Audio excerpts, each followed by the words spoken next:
வெறும் 0.05% தான் இயற்கை விவசாயத்துக்கு ஒதுக்கப்பட்டிருந்தது. முழு வேளாண் பட்ஜெட்ல 0.05% தான் இயற்கை விவசாயத்துக்கு இருக்கு. அப்ப அதை எப்படி முன்னெடுக்கலாம் அப்படின்னு சொல்லிட்டு 6 இடங்கள்ல தொடர்ச்சியா கலந்தாய்வு கூட்டங்கள் நடத்தணும், கருத்து கேட்பு கூட்டங்கள் நடத்தணும்.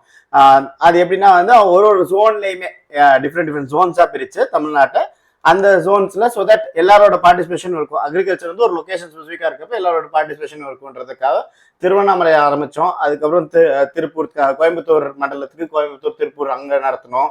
அதுக்கப்புறம் வந்து திருநெல்வேலியில நடத்தணும், மதுரையில, திருச்சியில நடத்தணும், மதுரையில நடத்தணும், அதுக்கப்புறம் தஞ்சாவூர்ல நடத்தணும். இந்த மாதிரி எல்லா இடங்களையுமே ஒருங்கிணைச்சு அதை வந்து ஒரு டிராஃப்டிங் கமிட்டி மாதிரி உருவாக்கணும். ஸோ அதுல இருந்து வர பாயிண்ட்ஸ் எல்லாத்தையுமே ஒருங்கிணைச்சு ஒரு டிராஃப்டிங் கமிட்டி மாதிரி உருவாக்கி அந்த பாயிண்ட்ஸ் எல்லாம் கன்சாலிடேட் பண்ணி ஒரு 50 கோரிக்கைகள், முக்கியமான ஒரு 50 கோரிக்கைகளும் மொத்தமா ஒரு 50 கோரிக்கைகள், அதுல முக்கியமான ஒரு 10 கோரிக்கைகளா பிரிச்சு எடுத்துட்டு வந்தோம். ஒரு 8 தலைப்புல, அதை பத்தி இன்னும் டீட்டெயிலா பேசலாம். ஒரு 8 தலைப்புல பிரிச்சு அந்த ஹோல் ப்ராசஸ், ஒரு ஸ்ட்ரீம்லைன் ப்ராசஸா எடுத்துட்டு போயிருந்தோம்.